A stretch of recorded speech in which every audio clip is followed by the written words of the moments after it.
Hi hello ನಮಸ್ತೆ, welcome back to ನಿಮ್ಮ ದೋಸ್ತ್. ಇದ ನಿನ್ನೆ ಕಟಾವಾಗಿ ಹೋಗಿರುವಂತ ಕಬ್ಬು 8 ಗುಂಟೆ ಐತಿ, 13 ಟನ್ ಇಳುವರಿ ಬಂದೈತಿ. ಸೊ ನಮ್ಮ ಪ್ರಕಾರ ಇದು ಬಹಳ ಒಳ್ಳೆ ಇಳುವರಿ.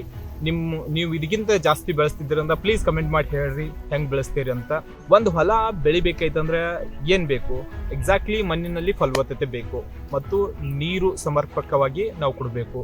ಮಣ್ಣಿನಲ್ಲಿ ಫಲವತ್ತತೆ ಬರ್ಬೇಕೈತಂದ್ರೆ ಅದಕ್ಕೆ ನಾವು ಗೊಬ್ಬರ ಹಾಕ್ಬೇಕಾಗ್ತೈತಿ. ಗೊಬ್ಬರದ ವಿಷಯ ಬತ್ತಂದ್ರೆ ಕೆಲವೊಂದು ಜನ ಸಾವಯವ ಗೊಬ್ಬರ ಹಾಕ್ತಾರೆ. ಸಾವಯವ ಅಂದ್ರೆ ದನಕರುಗಳು ಹಾಕ್ತಿರುವಂಥ ಸಗಣಿ ಕಸ ಕಡ್ಡಿಯನ್ನು ಕೂಡಿಟ್ಟು ತಯಾರು ಮಾಡುವಂಥ ಒಂದು ಪ್ರೊಸೆಸ್ಗೆ ಸಾವಯವ ಗೊಬ್ಬರ ಅಂತ ಅಂತೀವಿ. ಇಲ್ಲ ಆಯ್ತಂದ್ರೆ ಕೆಲವೊಂದು ಜನರು ರಾಸಾಯನಿಕ ಗೊಬ್ಬರಗಳನ್ನ ಕೂಡ ಯೂಸ್ ಮಾಡ್ತಾರೆ. ಆದ್ರೆ ರಾಸಾಯನಿಕ ಗೊಬ್ಬರಗಳನ್ನ ಯೂಸ್ ಮಾಡೋದ್ರ ಪ್ರಾಬ್ಲಮ್ ಏನಂದ್ರೆ ನಮ್ಮ ಇನ್ಕಮ್ ಕಡಿಮೆ ಆಗ್ತೈತಿ ಮತ್ತು ಖರ್ಚು ಹೆಚ್ಚಾಗ್ತೈತಿ. ಅದನ್ನ ನಾವು ಕಡಿಮೆ ಮಾಡ್ಬೇಕೈತಂದ್ರೆ ಏನು ಮಾಡಕ್ ಸಾಧ್ಯತೆ? ಸೊ ಮಿಡಲ್ದಾಗ ಏನಾರ ಒಂದು ಆಪ್ಷನ್ ನಾವು ಹುಡುಕಾಡ್ಬೋದು. ಏನಂದ್ರೆ ನಮ್ಮ ಹತ್ರ ಸಾವಯವ ಗೊಬ್ಬರನೂ ಜಾಸ್ತಿ ಇಲ್ಲ. ಸಾವಯವ ಗೊಬ್ಬರ ಬೇಕಾಯ್ತಂದ್ರೆ ಅದು ನೀವು ಹೊರಗಡೆಯಿಂದ ಕೊಂಡ್ಕೋಬಹುದು, ಬಟ್ ಅದು ಕೂಡ ಸ್ವಲ್ಪ ಕಾಸ್ಟ್ಲಿ ಆಗ್ತೈತಿ ಹೊರಗಡೆ ನೀವೇನಾದ್ರು ಕೊಂಡ್ಕೊಳ್ಳೋಕೆ ಹೋದ್ರಿ ಅಂದ್ರೆ. ಸೊ ಮಿಡಲ್ದಾಗ ಏನು ಆಪ್ಷನ್ ಐತಿ? ಮಿಡಲ್ ಆಪ್ಷನ್ ಬಗ್ಗೆ ನಾವು ಇವತ್ತು ಮಾತಾಡೋಣ. ಅದಕ್ಕಿಂತ ಮುಂಚೆ ನೀವೇನಾದ್ರೂ ನಮ್ಮ ಚಾನಲ್ನ ಸಬ್ಸ್ಕ್ರೈಬ್ ಮಾಡ್ಕೊಳ್ಳಿ ಅಂದ್ರೆ ಪ್ಲೀಸ್ ಸಬ್ಸ್ಕ್ರೈಬ್ ಮಾಡ್ಕೊಳ್ಳಿ.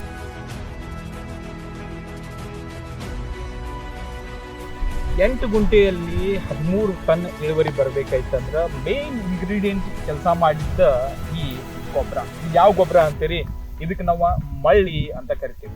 ಇದ ಒಂದು ವೇಸ್ಟ್ ಪ್ರಾಡಕ್ಟ್, ಶುಗರ್ ಫ್ಯಾಕ್ಟರಿಯಲ್ಲಿ ಸಿಗುವಂತ ಒಂದು ವೇಸ್ಟ್ ಪ್ರಾಡಕ್ಟ್. ಇದ ಈ ರೀತಿನೂ ಸಿಗ್ತೈತಿ, ಲಿಕ್ವಿಡ್ ಫಾರ್ಮ್ದಾಗೂ ಸಿಗ್ತೈತಿ.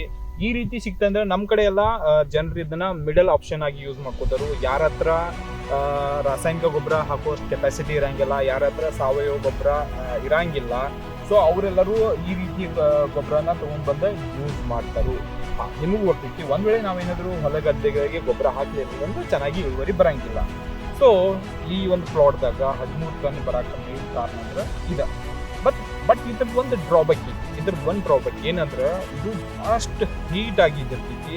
ಇದನ್ನ ನೀವು ಒಂದ್ ವೇಳೆ ನಿಮ್ಮ ಹೊಲ ಗದ್ದೆಗಳಿಗೆ ಹಾಕಿರಂದ್ರೆ ನೀರನ್ನ ಬಹಳ ಸಮರ್ಪಕವಾಗಿ ಪೂರೈಕೆ ಮಾಡಬೇಕಾಗ್ತದೆ.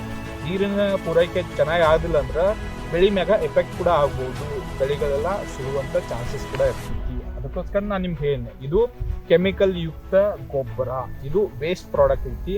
ಕೆಮಿಕಲ್ ಬಹಳಷ್ಟು ಬೇರೆ ಬೇರೆ ರೀತಿಯ ಸಕ್ಕರೆ ತಯಾರಾಗಬೇಕೈತಂದ್ರೆ ಯಾವೆಲ್ಲ ಕೆಮಿಕಲ್ಗಳನ್ನ ಯೂಸ್ ಮಾಡಿರ್ತಾರಲ್ಲ ಅದನ್ನ ವೇಸ್ಟ್ ಪ್ರಾಡಕ್ಟ್ ಇದೆ. ಸೊ ನಮ್ಮ ಕಡೆ ರೈತರೆಲ್ಲ ಇದನ್ನ ಯೂಸ್ ಮಾಡ್ತಾರೋ, ನೀವು ಯೂಸ್ ಮಾಡ್ರಿ. ಎಷ್ಟು ಕಾಸ್ಟ್ ಆದಿದೆ? ಸೊ ನಮ್ಮೂರಿಂದ ಒಂದು 7 ಕಿಲೋಮೀಟರ್ ದೂರದಾಗ ಶುಗರ್ ಫ್ಯಾಕ್ಟ್ರಿ ಐತಿ. ಅಲ್ಲಿಂದ ಈ ಟ್ರಾನ್ಸ್ಪೋರ್ಟೇಷನ್ ಎಲ್ಲ ಹಿಡಿದು 6,500 ರೂಪಾಯಿ ತಗೊಂಡರು. ಒಂದು ಟ್ರ್ಯಾಕ್ಟರ್ನ 2 ಟ್ರಾಲಿಗಳನ್ನ ನಾವು ತಗೊಂಡೆವು. ಸೊ 1 ಟ್ರಾಲಿಗೆ ನೀವು ಆಲ್ಮೋಸ್ಟ್ ಹೇಳ್ಬೋದು 3,200 ತನಕ ಎಲ್ಲ ಸಿಗುತ್ತೆ. ಇದನ್ನ ನಮ್ಮ ಕಡೆ ಎಲ್ಲ ಯೂಸ್ ಮಾಡ್ತಾರೋ, ನೀವು ಕೂಡ ಯೂಸ್ ಮಾಡ್ಕೋಬಹುದು. ನಿಮ್ಮ ಹತ್ರ ಒಂದೇ ಆಪ್ಷನ್ ಇತ್ತಂದ್ರೆ ಇದನ್ನ ಯೂಸ್ ಮಾಡಿ ನೋಡ್ರಿ, ಚೆನ್ನಾಗಿ ಬೆಳೆ ಬರ್ತೈತಿ. ಯಾಕಂದ್ರೆ ನಾವಂತೂ ವರ್ಷ ಇದನ್ನೇ ಯೂಸ್ ಮಾಡ್ತೀವಿ. ನಡುವೆ ಯಾವಾಗ್ರೆ ಬೇಕಾಯ್ತಂದ್ರೆ ಸೊ ಯೂರಿಯಾ ಅಥವಾ DAP ಈ ರೀತಿ 1-2 ಚೀಲನ ಹಾಕಿದ್ವು ಅಂದ್ರೆ ಮುಗಿದು ಹೋಯ್ತು. ಇದ್ರ ಮ್ಯಾಗ ಪೂರಾ ವರ್ಷ ಎಲ್ಲ ಇದ್ರ ಮ್ಯಾಗ ಬಂದಿರ್ತಿದೆ. ಇದ ಮೇನ್ ಇದಕ್ಕೆ ಕಥಾ. ಯಾಕಂದ್ರೆ ನಮ್ಮ ಹತ್ರ ಅಷ್ಟೊಂದು ದನ ಕರುಗಳಿಗಿಲ್ಲ. ಎಲ್ಲ ಹೊಲ ಗದ್ದೆಗಳಿಗೆ ಬೇಕಾಗುವಂತ ಇದು ಸಾವಯವ ಗೊಬ್ಬರನ ತಯಾರು ಮಾಡ್ಕೋಬೇಕು ಕಷ್ಟ. ಸೊ ಅದಕ್ಕೋಸ್ಕರ ನಾವೆಲ್ಲ ಇದನ್ನ ಯೂಸ್ ಮಾಡ್ತೀವಿ. ನಿಮ್ಮ ಹತ್ರ ಒಂದ್ ವೇಳೆ ಆ ಆಪ್ಷನ್ ಇತ್ತಂದ್ರೆ ಬಹಳ ಬೆಟ್ರ. ಇಲ್ಲಾಗಿತ್ತಂದ್ರೆ ಈ ಒಂದು ಆಪ್ಷನ್ ಕೂಡ ಅವೈಲೇಬಲ್ ಐತಿ. ರಾಸಾಯನಿಕ ಗೊಬ್ಬರಕ್ಕಿಂತ ಚಲೋ ಅಂತ ಅನ್ಬೋದು. ಯಾಕಂದ್ರೆ ಕಾಸ್ಟ್ ಇಫೆಕ್ಟಿವ್, ಇದ್ರ ಕಾಸ್ಟ್ ಕಡಿಮೆ ಐತಿ. ರಾಸಾಯನಿಕ ಗೊಬ್ಬರದ ಕಾಸ್ಟ್ ಬಹಳ ಆಗ್ತೈತಿ. ಸೊ ಅದು ನಮ್ಮ ಇನ್ಕಮ್ಗಿಂತ ಕಾಸ್ಟ್ ಹೆಚ್ಚಾಯ್ತಂದ್ರೆ ಬೆಳೆಸು ಏನೋ ಉಪಯೋಗ ಆಗೋದಿಲ್ಲ. ಸೊ ನಾ ಹೇಳೋದು ಇಷ್ಟ ಅಂದ್ರೆ ನೀವು ಕೂಡ ಯೂಸ್ ಮಾಡಿ ನೋಡ್ರಿ, ನಿಮ್ಮಲ್ಲಿ ಕೂಡ ಚೆನ್ನಾಗಿ ಇಳುವರಿ ಬರುತ್ತೆ ಅಂತ ನಂಗೆ ಅನಿಸ್ತದೆ.